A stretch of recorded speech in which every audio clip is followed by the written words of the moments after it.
once again, and welcome back to the Magic Morning Wood with me, Clive Davis, and him over there, Ron Scott. Hi, Clive. How's it going?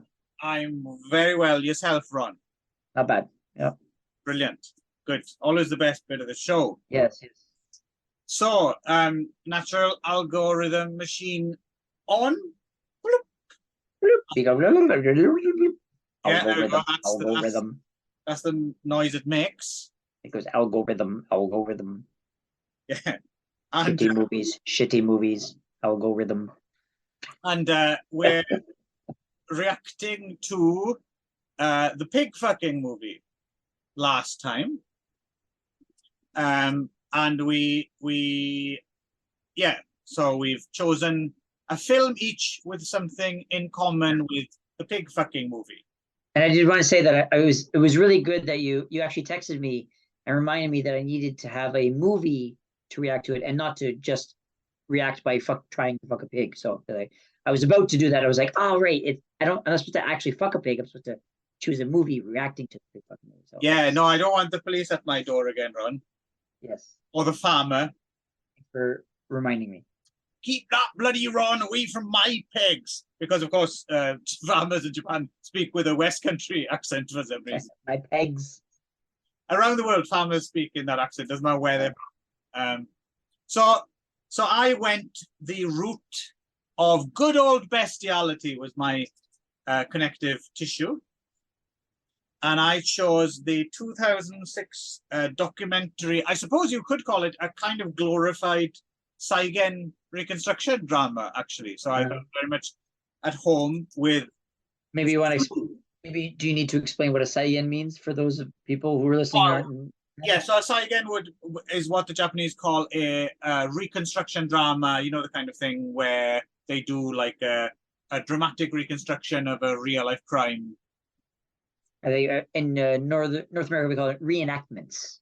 What would be the most famous show that would do such a thing? A type of like Unsolved Mysteries, or like like those kind of like anything that's like a true crime one, where obviously there was no actual footage there. So a true crime where you have actors pretending to be those people in real life and doing a reenactment. In the UK, we used to have 999, which was, specifically about stories involving the emergency services. And then I suppose they still have Crime Watch UK, which has Saigon. Crime Watch UK is slightly different because usually Saigon is in Japan is just it's just entertainment, right? Crime Watch is slightly different in it's recent crimes, and they ask viewers to phone in and give information, to help solve those crimes. Right. Yeah. Same kind of. They same as Unsolved Mysteries. Yeah. Right. So so it's a bit like that. So Zoo, from 2006. So it's interesting. They don't mention. They deliberately go out of their way to not mention the name of the person, right? And not because it wasn't public record, because I think it even was when the documentary was made. But the documentary seems to be, it just doesn't want to play that game, right? It's not about outing someone or anything else, but it's specifically about the Kenneth Pinion case, if you want to look that up on Wikipedia to know what your... That's what his name was, Kenneth Pinion. Yeah. And do you remember this case? As Mr. Hands, that was his name was? Yes. Yeah. So do you remember this case in the news, Ron? No. When was this? It was not too long before the film came out. So I'm 2004, 2005, something like around that time. No, I was in 2004, 2005. I was working on a cruise ship, so I wasn't really getting regular, scandalous news. So you were Robinson Crusoe. Yeah. I wasn't getting almost any news at all, so it was not really. Okay. Yeah. So you had no idea how this was going to unfold, really, did you? This documentary? I think I heard either you said or there was on the blurb on YouTube, whatever was like it had like a summary of what it was about. So I kind of figured I knew basically what was happening. Right.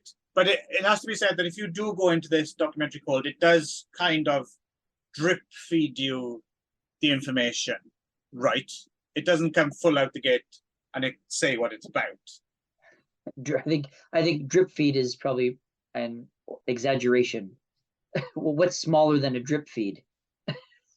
Like a molecule feed? Yeah, we'll go with that then. Atom feed? Right. So you feel it kept its cards pretty close to its chest, do you think? Yeah, I mean, I basically knew what it was about, and I still, when I finished watching it, wasn't sure what it was about. Yeah, I mean, considering the subject matter, it is quite a admirably discreet film, I would say, right? Yeah. It's certainly not. It's not the kind of trashy expose that you might expect, right? It's treated with a certain sensitivity. It's very kind of beautifully shot, and it has this kind of dreamy soundtrack and sound mix, and all. It's almost in a very hushed, almost like there's a reverence, right? Hushed tones, people talking about right the case, and so I suppose everything is like whispered and like dark and like backlit and silhouettes and and interestingly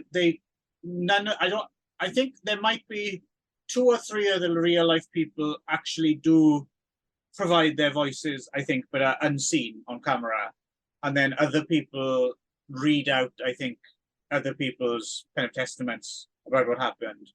Right. And then the only on-screen is kind of an interesting aside. The only on-screen kind of interview, traditional talking head interview, is with one of the actors playing the policeman. So not the real policeman who was on the scene of the crime, but the actor playing it. And I'm not quite sure why but it's an interesting little aside. It's strange. It's an odd confection, directed by this guy Robinson DeVore, who I didn't notice until I was looking it up. But I've actually seen another one of his films. He directed a film called The Woman Chaser, adaptation of a Charles Willeford novel, which is actually really good. And me and Nick are both fans of that film. So I'm kind of quite interested to see some more of this guy Robinson DeVore's. He's made another documentary as well, in a film called Police Beat. So he piqued my interest watching this. So yes, so the setting is Washington State, right? Which apparently, before the events of this film occurred, and not anymore because it led to the laws being changed, apparently bestiality was not illegal in Washington State. I guess there was nothing had ever occurred for it to have been on the books. For it to have been a thing, yeah. So yeah. I mean, I guess that's the thing, is that every law has to permit, has to prohibit something that someone's done, right? So right. every time you get like a warning on like something like the bleach bottle, like do not eat, that means that someone somewhere ate it. Right? Yeah. The law is often quite reactive, right? And you like a precedent for future cases, or right, because you never know what's going to come up, right? Of course, yeah.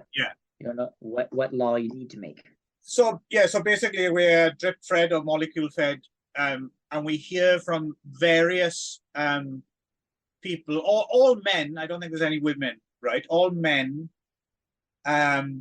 who were, for instance, there's one young man from a coal mining town in Virginia, and there's a few other people. There's Mr. Hans, for example, who was a family man with kids, and basically they're all. It turns out that they're all zoophiles, right? They all have some sort of sexual attraction.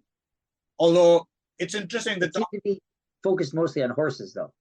Yeah, well, that's this farm which had horses and bulls as well, but bulls aren't really mentioned in terms of the sexual attraction. But the doc kind of goes out of its way as well, I think, to paint these people in a slightly sympathetic light. It's not just, none of these, they almost never mention sex, actually, right? They never mention intercourse or sex. They talk about this extreme closeness to like nature, right? And something hanging around with these creatures seems to give them, centers them, or gives them a sense of well-being, right? They're basically, it's like they speak in like romantic terms of Yeah, these animals. yeah. Like it's like their companion. It's like a deep understanding that's nonverbal. Right. And they also they also mention a few times like being able to empathize more with animals than with other humans, right? There's another thing that comes up. But no one out and out kind of says, I want to fuck a horse or be fucked by a horse, right? That's and they so basically there was this place run by this farmer who I guess the brothel. yeah, The it horse kind of, brothel. no, like that because he even says at one point, I never accepted money because that would be illegal. That would be prostitution, right? That's he's steadfast against that. But yeah, obviously he provided a kind of atmosphere where, and it wasn't like all, you know, come one, come all. It was like you'd slowly find out about the place, I guess, word of mouth, and then you'd maybe you gotta get in with the people. You gotta have someone vouch for you, and you know. Yeah. And then you'd go and they'd go and hang out apparently, and they'd watch movies and they'd play video games and they'd just kind of have a good time and drink and then it seems like at some point, like in the middle of the night, you'd go out into the pasture or something, and it seems even as if they wouldn't necessarily, they'd make themselves, the way they explain it is they make themselves available, right? So they never mention, it's always about the horse coming to them. I mean, I don't know how much truth is, but it seems almost as if they're out there, they're like flowers for the bees or something. Like they just kind of hang about, and I assume they're naked and they get in closer, and then again it's weird because the film, apart from one really explicit shot where some people are watching another film, right, entitled Big Dick on the CDRW, where you get a flash, which is one of your favorites, right? Yeah, holy fuck! It's like one or two flashes, right, of something explicit. I'm assuming it's a reconstruction as opposed to, because I think it might be illegal to show the real thing. At least in the United States. Well, I mean, that's one of your favorites. So was that really the real Big Dick, or? Yes. No, it's not a patch in the original. Right, So, but apart from that little flash where if you're paying attention, then in case you haven't figured it out, then you figure it, oh, that's what they're talking about. Oh, they're... But apart from that, it very, very slowly tells a story basically of, one man who died, right? His colon got punctured, as you imagine might happen if you're taking a horse dick to the ass. Yeah. And he died, right? This is the Kenneth Pinion, and it became a big kind of story and scandal, and people arguing about, well, you know, animals, can they give consent? Is this a form of abuse? Is it kind of like child abuse if you're gonna, or, you know, and all this back and forth. Although the documentary, I think, there's some of that. There's there's one woman who speaks from the other side of the case, as it were, I think she's one of the women who went. So when the farm was shut down, she went and kind of rescued the horses, right, and deprogrammed them or something. I don't know. There's like extremely surreal scene of a horse on an operating table, right? Yeah. It's obviously some kind of real procedure that they're doing. I don't know if it's the procedure that they're alluding to is something to do with its genitalia, but it's clearly a real thing that horse doctors have to do every day, right? But most people don't see it, and seeing seeing a horse being lowered at operating was really a weird scene, right? Yeah. You don't see that every day. Yeah. So you hear her, but otherwise, it's not really about this. And I don't. It's just I don't know. It seems to be just a kind of meditation on this. This is what happened. This is, we're not judging anyone. This is the story. It's 72 minutes, so it's pretty brief. I have to admit, I found this. I'd never seen it before. I found this documentary quite mesmerizing, and I really quite dug this documentary. I the whole mood of it and everything was. It worked for me in a way that I didn't expect to find it. Not touching is not quite the right word, but I didn't expect it to be so. This subject matter to be presented in such a kind of haunting way. It reminded me a little bit of some Errol Morris stuff, like The Thin Blue Line and stuff like that. But what did you make of Zoo, Ron? I think I can't say that I enjoyed it as much as you did. Okay. I think to be honest, I thought it was. I have to give it props, or not props, but I guess I have to say it stands apart as being a movie that has, like, ostensibly a really, really interesting story, right? I mean, there's not too many stories you can think. I mean, you can't even make that shit up. Like that's like truth is stranger than fiction kind of stuff, right? Like it's Right. like a. I Right. mean, I can honestly say if I heard about this story, I would be, whoa, there's a movie about a guy who in a cult of people that fuck horses that died because the horse that punctured his asshole. I'm there. That sounds like a great movie, right? Right. And I have to say it was notable for making something that is like inherently just fascinating and making it just boring shit. Oh, How really? boring it was. I was so bored by this movie. I was Really? like, where is, like, yeah, I don't know. And I think it was just, as you said, it was drip fed. I think it was just too slow for me. Like I just wanted, maybe I wanted the scandal. Maybe I wanted to be more salacious, I guess, whatever. But Right. and I appreciate that they didn't go there just because, I think that it's the easy way. But Yeah. Yeah. I think at the same time, that's what you really want from this kind of a story. When you're watching a movie about people fucking horses and someone dies from it, I think you want that scandal. I think that's part of part of why you would watch it in the first place, right? So I mean, I don't think people don't watch this movie to say, yeah, now I understand. Like you're right. Yeah, maybe I should let a horse fuck me because they're like I'm. There's nothing else I'm supposed to take away from this movie. I'm not supposed to learn something or grow personally from this movie. I just want to know about the guy who died because his ass bled from horse dick, right? So I mean, Right. so you I appreciate that they took the movie. That's what you wanted. yeah. I appreciate that they took the harder route and they made an effort at it. But at the same time, I think they went too far the other way to the point where I lost the reason why I was watching this, because as I said, when I finished watching it, I was still not really sure.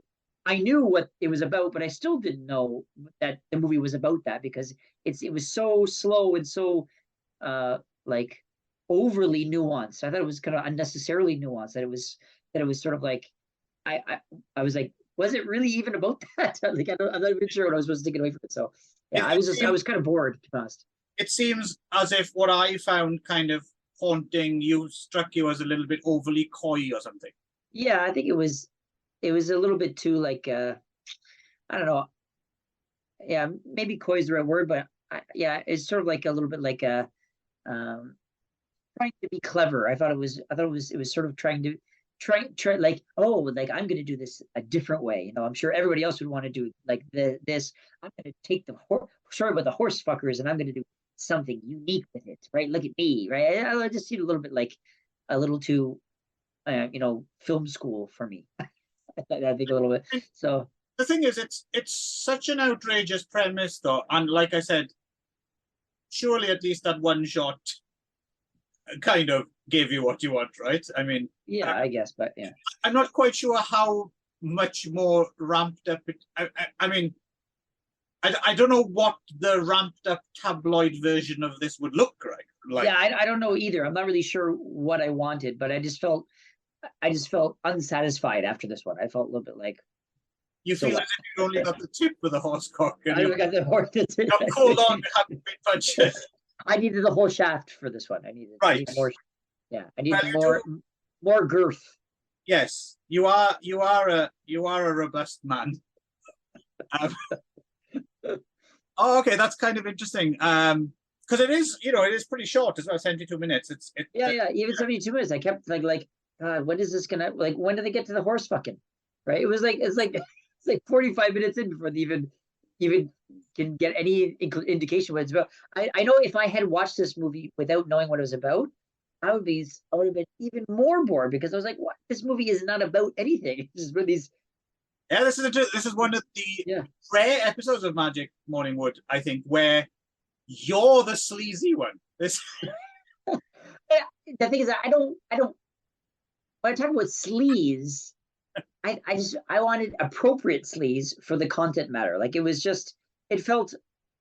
Yeah, I mean, it's not that I didn't want to see them fucking the horse. I don't need to see horse dicks and like, I don't need to see that kind of reenactments. I mean, maybe someday you could do a Saigon drama here where you're actually fucking a horse. Well, I was going to say, I mean, if you do want to see anything, just let me know. I'll stick it on the Google Drive for you. But at the same time, I was sort of like, I don't know. I wanted more clarity on what the story was and what the filmmaker's opinion of it was. I think, and so okay. I think I wanted more. I wanted less drip fed. I wanted a little more, maybe spoon rather than drip. Does that make sense? Right. No. Yeah. No. I see what you're saying. Okay. I mean, it seems as if I mean, we don't have a fundamentally different. We clearly both saw the same film. It just it's just our personal preferences on this one. Yeah, I guess. So there you go. Your Team Ron or Team Clive on this one. Let us know how you got on with Zook. I mean, I did find it really, really interesting, and you found it, but I think it's difficult to talk around it much more. I think. I mean, it is pretty much what it is. I mean, I can't think of anything else either to really compare it to, or like, well, if you did like this, I'll say it's not like any movie I've ever seen. I can't say I can compare it. I mean, I'm glad we're not going to try to find something to react off of that movie because I'd really be lost. I think so. Yeah, like I said, the nearest thing in tone I could think of was maybe Errol Morris stuff like The Thin Blue Line or something like that. But that is about a guy being fucked in the ass by a horse. Fundamental difference. Right. Okay. Shall we move on to your choice? Okay. I guess just one thing is it sort of bears mentioning that, of course, that this is available on YouTube. So if anyone wants to watch it, you can see it on YouTube for free, right? Right. Yeah. I don't think there is, as far as I know, there's no HD of this film available. Right.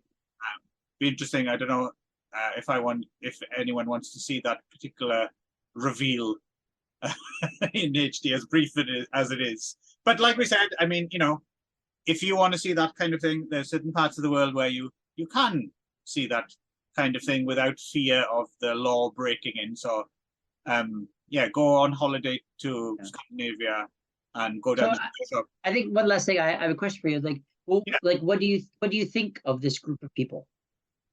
Do you think it's like, are you more with like the animal rights people, or are you more with them like, yeah, maybe they are in love? And like, which side do you fall on? It's an interesting one, isn't it? Because especially since, as far as I can tell, judging from this documentary at least, it's them being mounted by the horse as opposed to them fucking a horse. It's being fucked by a horse. Yeah, right. Assuming, of course, they probably stimulated a little bit in advance. Yeah, and also like, I'm sure they put it in rather than just waiting for the horse to do it themselves, right? Yeah. So it's an odd. I mean, I find it difficult to think of the horse as a victim in this case, especially because, I mean, the nearest example I can think of in terms of if something crosses the line into cruelty is when I first arrived here in Japan, you used to be able to rent bestiality porn. You used to be able to watch dogs fucking actresses until I noticed they started disappearing off the shelves maybe about a decade ago or something like that. I don't remember, it being in the news or anything, but I'm assuming a law or something must have been passed, and you don't see that stuff anymore. Right. So if you have copies, hold on to them. But again, like all of the, I suppose the different. So here, being a dog cock, it wasn't mosaiced, right? So you would see girls sucking off dogs' cocks and having cocks inside them, and there was no mosaic. So of course there was on the women's genitals, but not on the dog's genitals. And I suppose the argument you could have in that case is, I mean, the dogs seem to be enjoying themselves, but apparently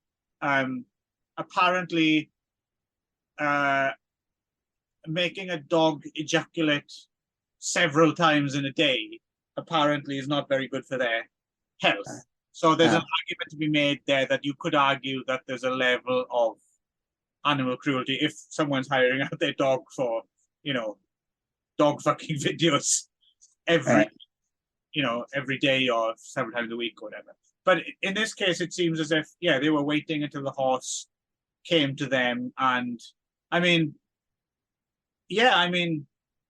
it's difficult to let's put it this way, if I knew of a farm nearby where this was happening, you'd try it. No, because I don't want to have my colon punctured by a horse or any cock, to be honest with you. But I wouldn't feel disgusted by it.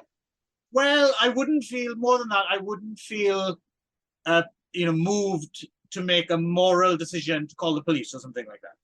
If you see what I mean. Like, I wouldn't think this is a terrible thing, this should end. How about you?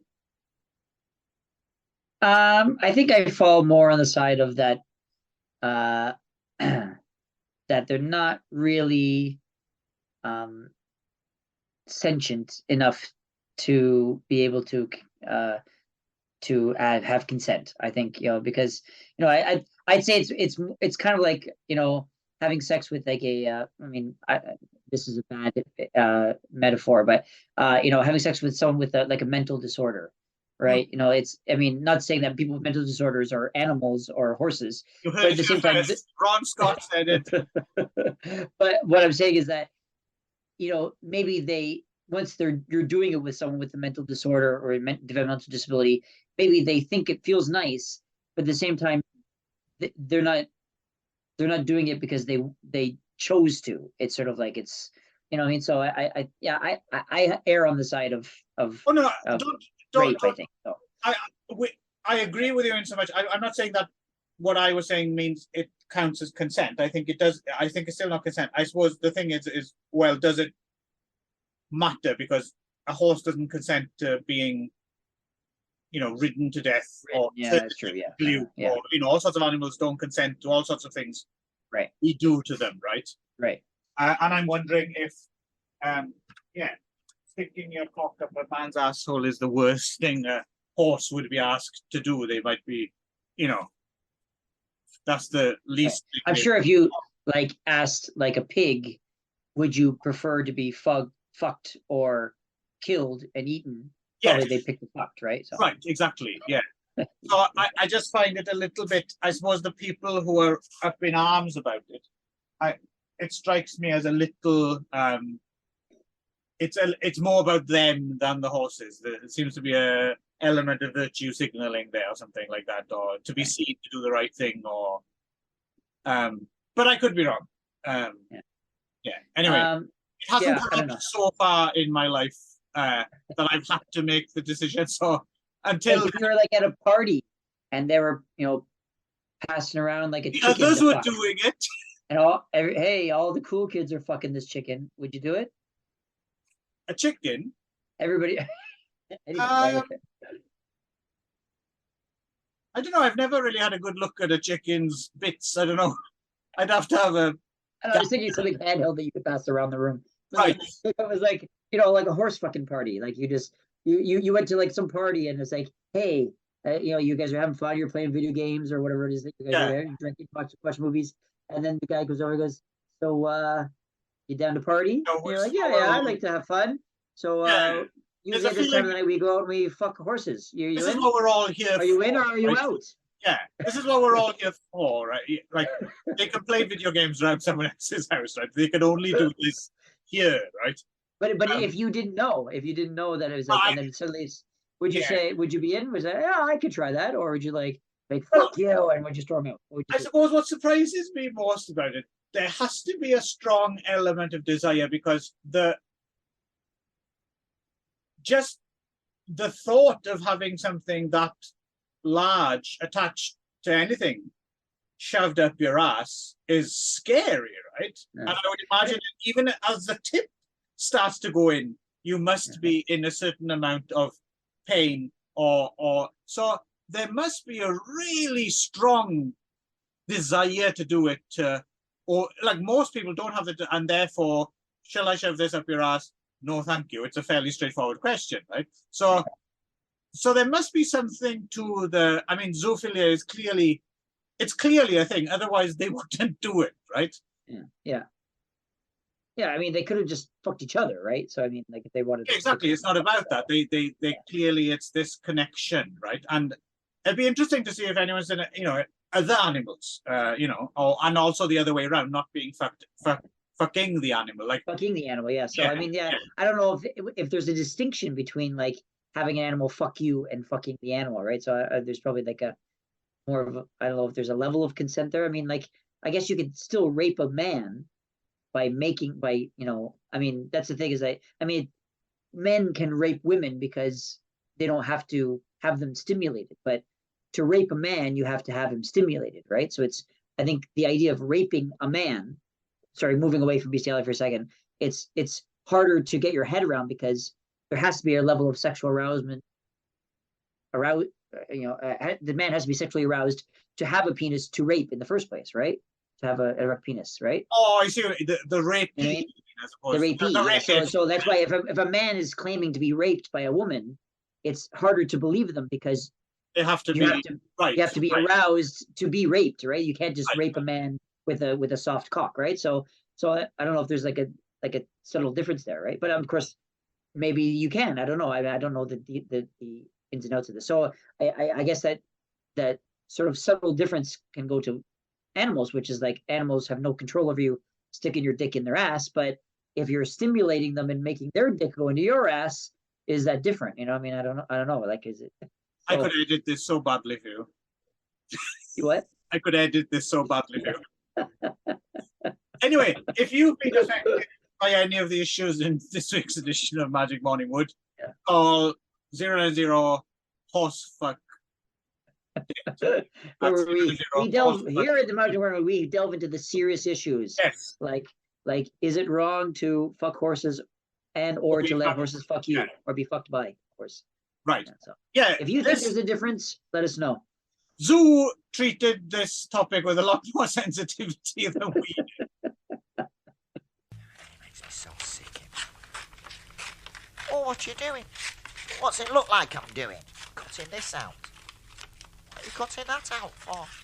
Oh, I've got a picture of a rhino. A little Frank, would you like to take a look? Oh, yes, please. 'Cause little Frank, you know as well as I know. I stick them in my zoo scrapbook. My zoo scrapbook. I cut them out and stick them in my crates. Big zoo scrapbook. My zoo scrapbook. He cuts them out and sticks them in his great big zoo scrapbook.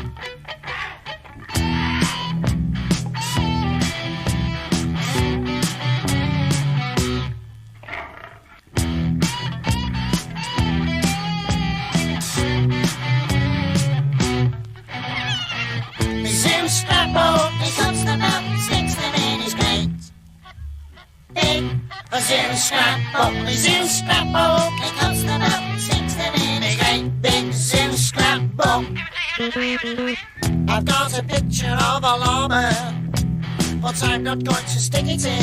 Oh, why not? Cause the llama falls next to Bananarama, so that one can go in our pedal bin. Zoo scrapbook, it cuts them out, sticks them in, it's great. Big zoo scrapbook, my zoo scrapbook, it cuts them out, sticks them in, a great big zoo scrapbook. Thank you. Okay, great. Well, so we're back. And yeah, so anyway, so now we're moving on to the You'd be second a half. great DJ. You've got the okay, great, like reacting to nothing at all, but it was great. Okay, great, That's wonderful. not from a DJ, that's from teaching kids lessons, because like, Ah, I was okay. teaching kids ESL lessons where the Did kids you ever? like, hey, what's this? Yeah, very good. Yeah, it's a sock. Right? And no one says anything to me. It's just sort of like I've said it so many times that it just comes naturally, where I just praise and I say great and I fill in spaces with nonsense. Right. Okay, Well, if you ever get fed up of the teaching kids business, a career in radio awaits you, I think. yeah. Yes. So yeah. Yeah, I don't like myself enough to do that. But anyway, so moving on to the second part. So and rather than going the zoophilia or the bestiality route, I decided to take the element of the pig fucking movie, where the fact that it was completely silent, there was no dialogue in it, and I decided to try another movie with no dialogue. And I mean, other than silent movies from the early years of cinema, I wasn't aware of too many movies that have no dialogue. There's The Artist, which was a Academy Award winning a few years back, but Clive was kind enough to let me know about a Korean movie that had no dialogue in it, called MOEBIUS. Is that right? MOEBIUS? Am I pronouncing that right? MOEBIUS? Yes. MOEBIUS. How would you say it? MOEBIUS? MOEBIUS, yeah. Not to be confused with the Marvel superhero with Jared Leto. Morbius, right? MOEBIUS, yeah. I never saw it. I heard it was. Yeah, I didn't either. Oh, yeah, I heard it was pretty. I didn't see it either. Yeah, so this is MOEBIUS or MOEBIUS. I don't know how if they. You said it right the first. I don't know why you're Morbius. Yeah. Anyway. So anyway, so how you pronounce it? Anyways. So anyway, it's 2013 Comedy Gold. 2013, written and directed by Kim Ki-duk. Yeah. And starring Jae Hyun. That pronunciation is awful, Ron. It's Kim Ki-duk. I actually have no idea how to pronounce Korean names, so yeah. Oh, it is Kim Ki-duk. Yeah. Bear with me. Starring Jae Hyun Chol. Close enough. Youngju Seo, maybe, and Nara Lee. That's my guess. And one other, and who's the other girl? She's not on my list here. What's her name? Well, the two leads are the same actress. Which one? Are you talking about the mother and the woman who works in the convenience store? Yeah, they're the same actress? Yeah, did you not notice? No, I didn't. Oh, yeah.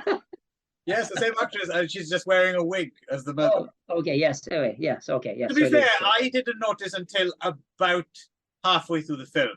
Yeah, actually, I didn't know at all. Yeah, actually, I just realized now on IMDb, I can't believe I didn't know, but it just says mother/mistress. So I think. Yeah, they're both played by Lee Nara. Yeah.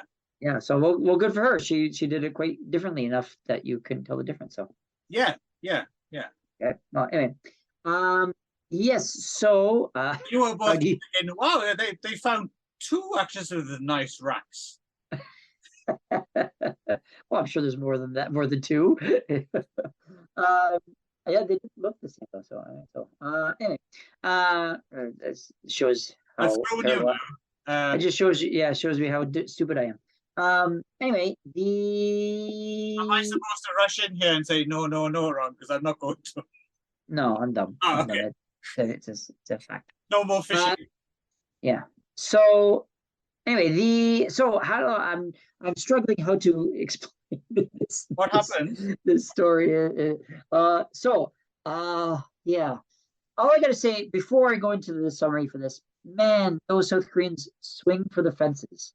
And when they have an idea, they take an idea and they run with it. Yeah, so it is absolutely no dialogue. There are some grunting and screaming and yelling at some points, but Quite a lot of grunting and screaming. yeah, a lot of grunting and screaming, but no actual dialogue or words. And so it's essentially about so it starts with the mother and the father obviously having a huge argument. He's obviously has a mistress and she knows about it, and they're like fighting, and they're having like a very physical, violent altercation. And the son is there watching everything. The son, he's like a young man, and so the mom is quite unhinged and upset about this, and proceeds to cut off her son's penis. Right.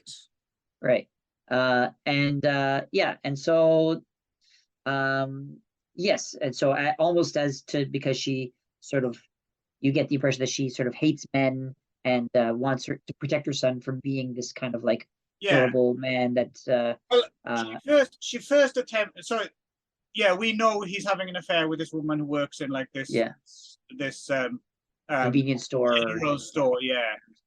and they both actually witness them having sex as well, right? Yeah. And then at first she tries to cut off the husband's cock, right? Right. But he's not having any of it. And then she witnesses her son masturbating. Right. So That's right. Okay. Yeah. And then so that leads to, she wants to sort of stop him from following in her dad's footsteps or whatever. Wants to stop the cycle or something. Yeah. And so she cuts his dick off. And eats it. And eats it. Yes, and eats it. Yes. Yes, can't forget that. And then I guess, I mean, kudos to this dad. I can't say that I would have followed in his footsteps, but he sees that his son's dick has been cut off, and so he decides to cut his own off as well. I guess at first you think it's because he's trying to give his son transplant his own dick to his son, but he seems to cut his own dick off early, and then does the research about dick transplants, finds out that they're not successful, but at this time he's already cut his dick off like much earlier in the film, and then only later. I don't think he cuts his dick off earlier. Yeah, he does. Yeah, because he goes and he sees the doctor. Like it's like the next scene after she cuts the son's dick off, and he's with the doctor, and then the doctor looks kind of sad, and then he reluctantly nods, and then you see him going under the knife. You see him in the operating room, and then after that, go back and watch. And that's because I was like, why is he? So and then they never really talk about it. Then you see him doing research about how to do penis transplants and how they're not successful, and he looks kind of bad. But the whole time they give little clues that he also has already cut his dick off. Okay, because it is a big reveal, isn't it, later on in the film? It is. It's played as a reveal. When it wasn't a reveal for me because it seemed obvious because he'd already cut his dick off at the beginning. For the wife, it's a big reveal. Oh, for the wife, yeah. But my understanding was that you were supposed to already know it the whole time. See, you were talking about you not noticing this. I didn't notice that. I was actually I was surprised at the same point that the mother was surprised. Really?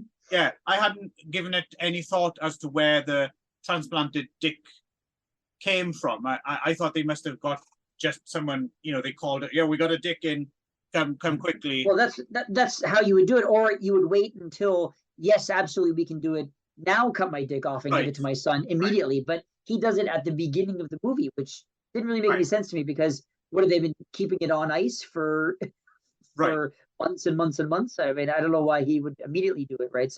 But you skipped. So before that, anyway, there's a whole section where the school bullies. So it seems as if his dick's not. No, because this is before that. Actually, this is So I didn't skip it. No. But not the actual transplant. The transplant comes much later. Yeah. So I hadn't got there yet. So So there's this whole Yeah, so then there's a whole big thing where the son is trying to live his life with no penis, and he's trying to hide the fact that he doesn't have a penis, and he's trying to like shower at school and trying to hide the fact that and then he kind of ends up with these kind of bullies who kind of decide to go to this convenience store and rape the mistress, gang rape. Well, not gang raper, I guess, like serial raper, I guess, right? Yes, they're Yeah, one by one, they take their turns, This and is then it's his turn. again, the same actress who plays the mother.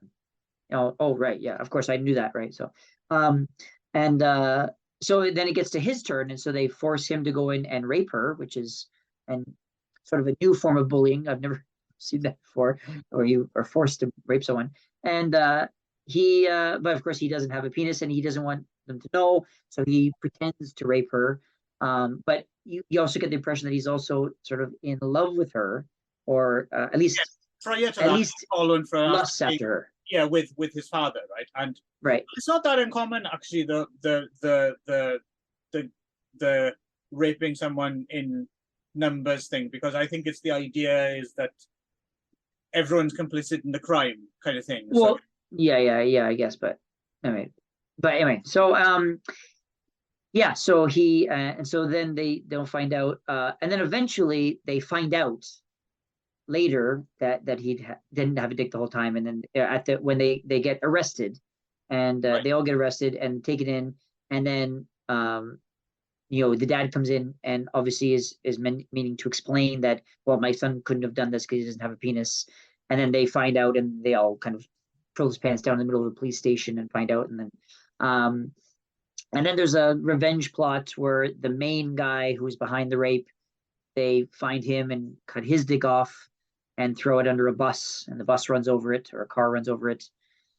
And there's a lot of like Oedipal stuff where the mom is gone because she goes crazy, and you think she's probably committed or something, and then she comes back, and there's a lot of sort of like the son can't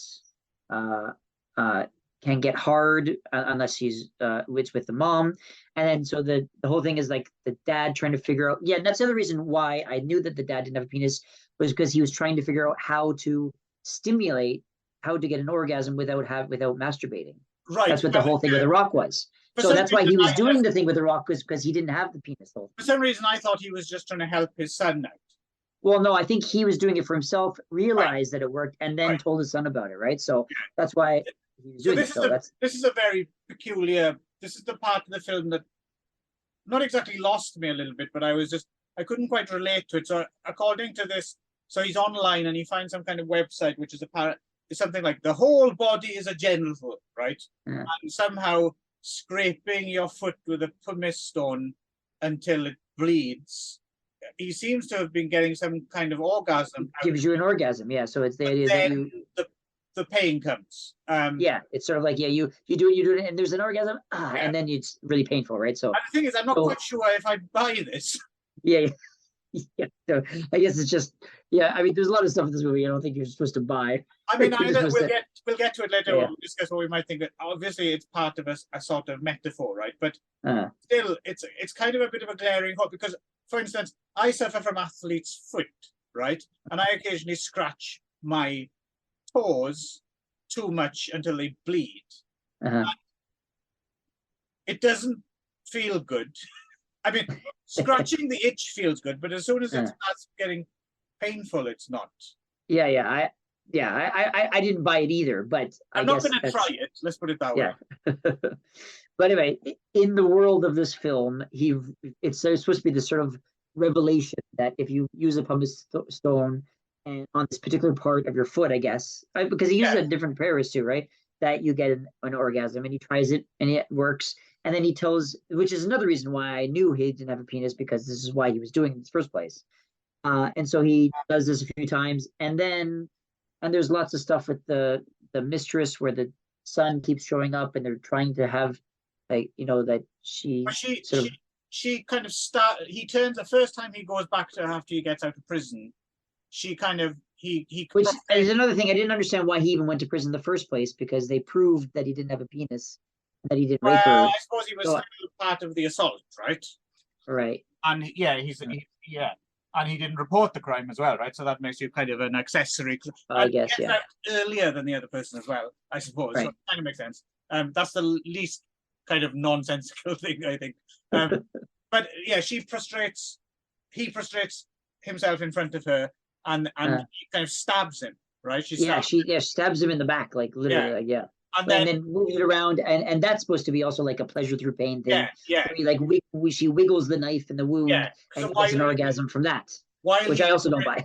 While he's in prison, well, at this point, if you've gone with the pumice stone thing, Yeah. I guess, yeah, well, yeah. yeah, So you can go, yeah. he's Pleasure equals, it's like a S&M pleasure equals pain Yeah. stuff, I guess. he's conditioned himself by. So the dad said, "Hey, look, I found this awesome thing," and so he's been doing it in prison as well, right? Yeah. So once he's out, he's made the pleasure pain, which it's not that. I mean, it's a thing. I know it is a Yeah. real thing. For anyone who's ever watched that documentary, Bob Flanagan, Super Masochist, knows. But yeah, it's just, I know this stark, just rubbing your foot with a pumice stone feeling. I don't know. It didn't. I couldn't relate to it at all. As being It's just one of the sort of artifices of this movie, I guess, that you have to kind of keep it going. I mean, there's a lot of things you kind of have to right. You have to kind of suck up your, but wait a minute, kind of quite your hat, and then just you gotta just have to stop asking the questions and just go with the flow of the movie, I think, right? So yeah. So so the son gets out, he comes out, and then so he starts seeing the convenience store woman, and they start a relationship, and then the other rapist gets out of prison, and then he and then they have a kind of weird three-way. Yeah, it's like a three, but again with the stabbing and stuff, and then they cut, as I said before, they cut his dick off, throw it under a bus or a truck or something, and that gets run over. And then the mother comes back just when you think it's not normal, but settling down into some sort of something they can deal with, and then the mother comes back. Yeah, and then it goes into a whole edible thing where he can't feel an orgasm unless it's with the mom, and so then he ends up like having to like feel up his mom while he's using the pumice stone, and that way he can orgasm while he's like feeling his mother's own breasts, and and then it kind of keeps going from that, and then they ends up being that the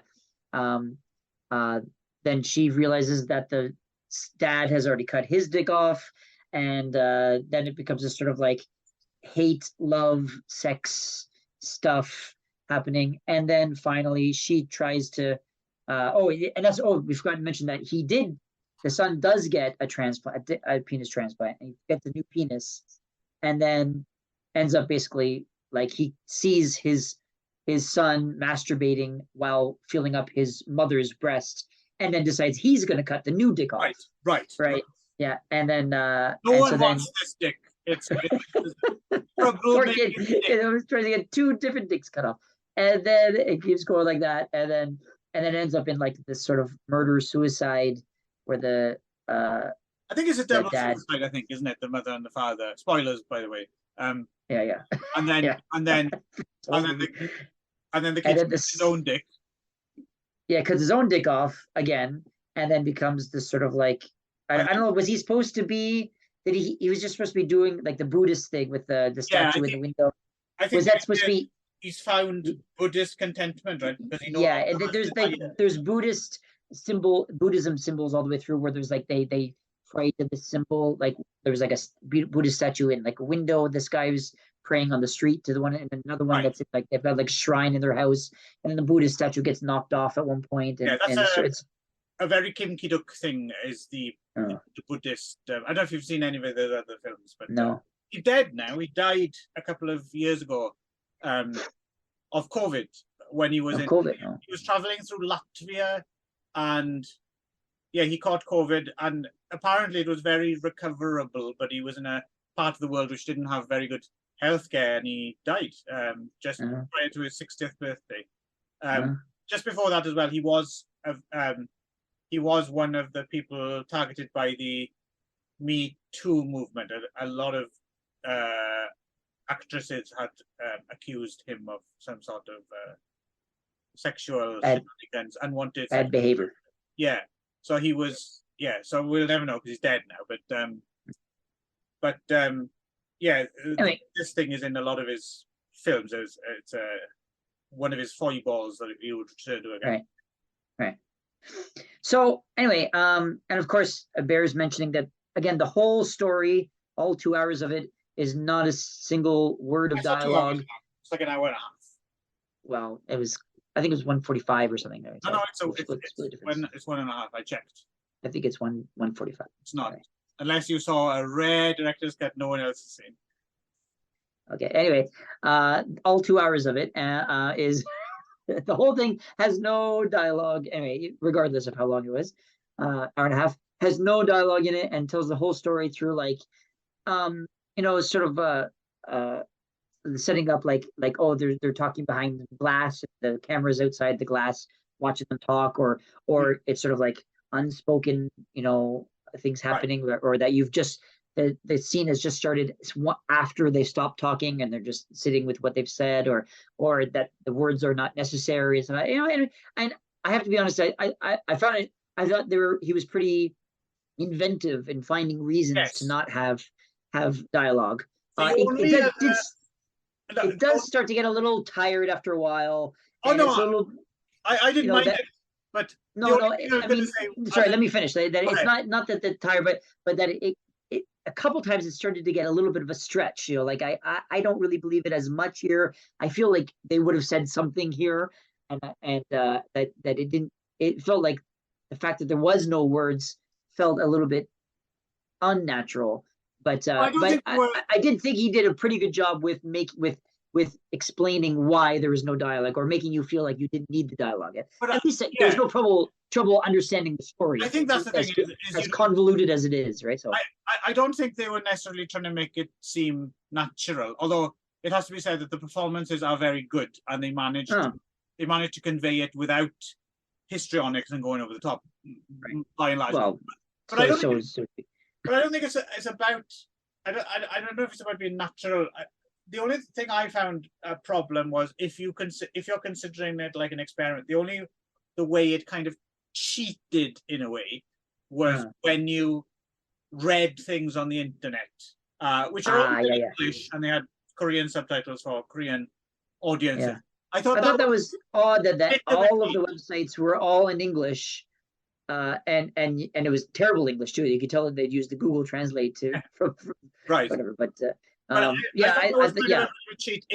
you're thinking of it in terms of it being a kind of challenge or an experiment or something like that. But again, it's, I mean, like everything with this film, I think is whether you like it or not, it's definitely an interesting attempt at doing something you haven't seen before, right? Yeah, I would say it's definitely a unique viewing experience, and I'd recommend it. Yeah. For anyway, I think it's worth a watch at least once, just to see something that I'm almost certain you've never seen before. I've certainly, you've made me watch a lot of stuff, and this is definitely something different.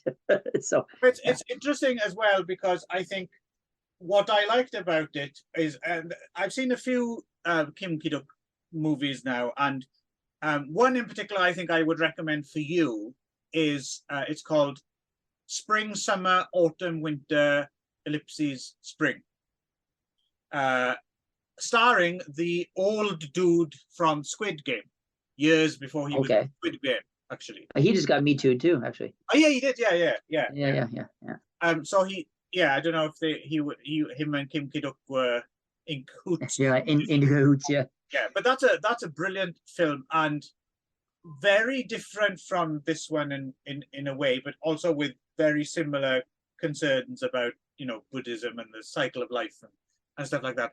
But what I like about that, which is a better film than this actually, I think, overall, but what I like about that and this in a way is, yes, you do have the whole thing about, is it like a parable, and isn't he so much happier now that lust isn't a part of his, and I suppose that plays, because I think that's why the pain pleasure thing felt a bit shoehorned to me, was because it was clearly, I think the conceit, the way I read it, was it's it's a pro abstaining film, right? So Uh, like oh, really? I didn't get yeah, that at all.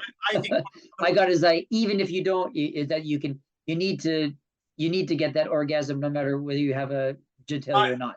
I It think was the opposite, I think. I think the parallel he was trying to draw that I understood was the idea that at first you have extreme pleasure, but then it's very pointed that afterwards they do that every single time, right? Okay, right, yeah. And I think the parallel would be, you jerk, for some people, I've never had this problem, but for some people, there's, they jerk off and then the self-loathing comes. So it's like the release, but then the self-loathing. I love how you just qualify that. I've never had this before. Well, no, I'm a happy wanker, but it is a common thing. You're the happy spanker. Yeah, but a lot of people who because that's the thing. It's still weirdly taboo for a lot of people. I find this out to my own detriment when you try and mention wanking in everyday conversation. Some people aren't ready for that, right? And I've always thought it's kind of weird that people deny that they do it, but a lot of people, and they do feel bad, right? They jerk off and then they're like, oh no, and they do have that, and yeah. So the idea is that the people who abstain is in the long run, it's better if you keep it in, and then when you have sex, it'll be more pleasurable, and you'll use that energy, because it's like sports people apparently aren't supposed to jerk off before they go to matches and stuff, right? Oh yeah, it's one of those superstitions. Yeah. But so I think so there's all that, and but at the same time, I think you can utterly disregard it, and this works as just a really pitch black comedy. Like, yeah, I guess. Yeah. Funny. I laughed out loud a couple times. Like, oh yeah. It's hard to watch this. It's also quite uncomfortable to watch a lot of the time. I felt really and interestingly enough, I found the pumice stone scenes harder to watch than the dick cutting scenes. Yeah, same here. I was like, it gave me actual physical discomfort to watch the pumice stone, right? So I don't know about you, but yeah, same. That's often the case, though. I mean, sometimes someone gets decapitated in a film, and it's almost like you can't relate to it. But yeah. It's their fingers trapped in a car door or something. You've had that. Yeah. So I think it works in that. Like I had a hoot watching it, because it just keeps kind of escalating, and just when you think it's got as ridiculous as it could possibly get, that it just goes even higher. So kudos to Kim, what's his name? Kim.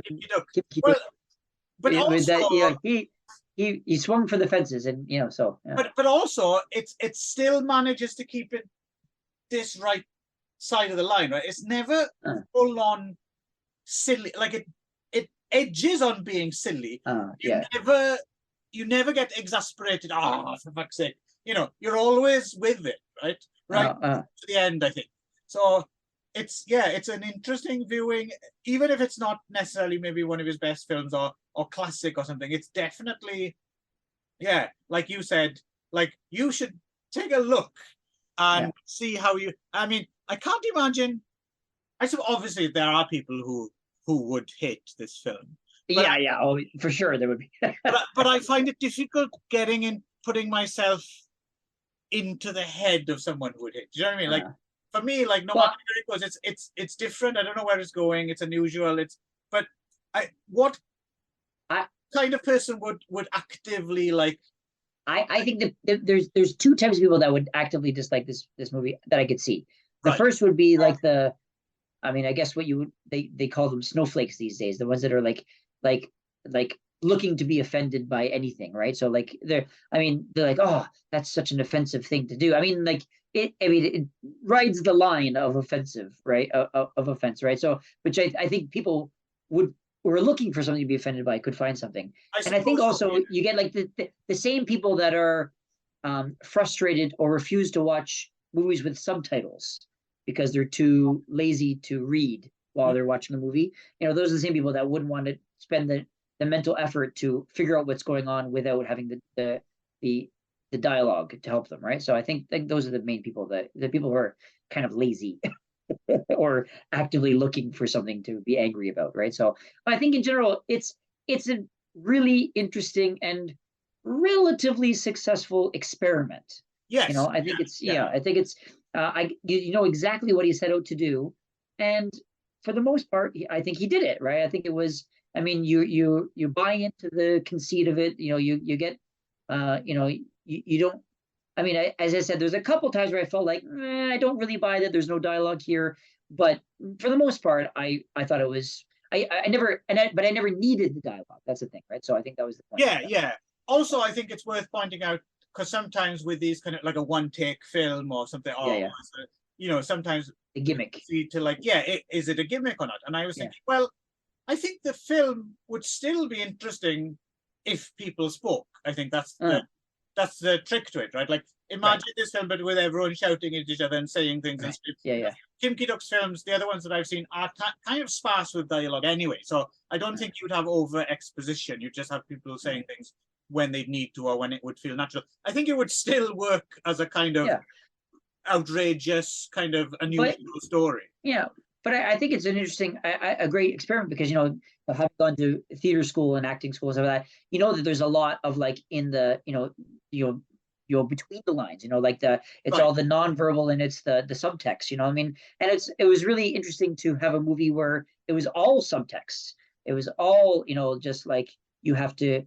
use nonverbal cues to figure out what's going on and how they feel and what the relationship is and the, you know, power balances and all that stuff. And it was a fun exercise. I enjoyed watching it just because it was I liked trying to figure out, okay, now that's going on. Okay, now this is what this means. So it's over.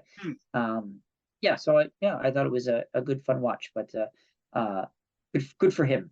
Yeah, well, check out I would recommend, like I said, Ron, check out Spring, Autumn, Winter, Spring. I think you might. I think I said this before, that I have not been really disappointed by almost any South Korean film I've seen. So I'm definitely up to checking out more. So it was. I mean, I don't think this film is for everybody, but I'm glad I saw it. One odd point. I don't know if you noticed this at the very, very, very beginning of the film. Both the son and the father are seen eating what looks to me like Elwood Blues's favorite, dry white toast with nothing on it at all. And I thought, I'm wondering if this is going to continue in the film, like people are like in Repo Man, where everything's like plain label things in the supermarkets, like no brands or anything. I was wondering if this was going to continue in the film. It was another little quirk that Kim Ki-duk, where people just eat plain toast with nothing on it or something. But beyond that scene, but I just jumped out to me. I was like, oh, that looks like hard work. Put some butter on there or something like that. Pumice stone, rub your skin off, cut your dick off, doesn't matter. But plain white toast, God, that must have been horrible. As always, I get straight to the heart of the periphery. Right, so there we go. Two pretty different films, pretty different reactions. Right. This has been an interesting chat, I think. Yes, I think so. So next time we shall both be reacting to MOEBIUS. Yeah. So I don't know where I'm going to go with this one. So maybe I'll do that spring, summer, winter one. Never know. Okay. We shall find out next time. In the Magic Morning Wood. Bye-bye. Cheerio.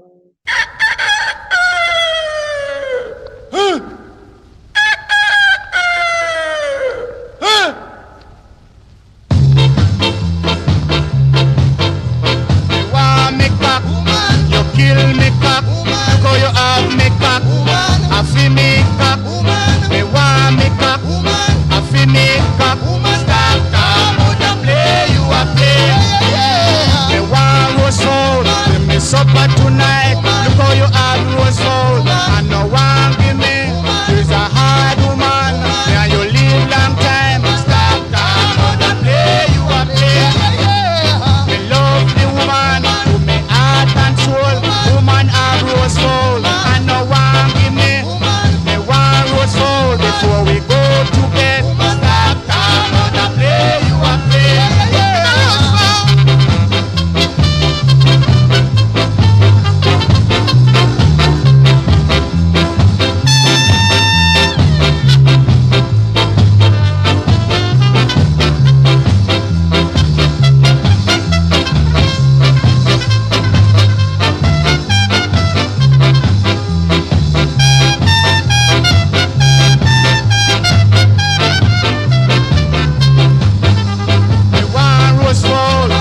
supper tonight.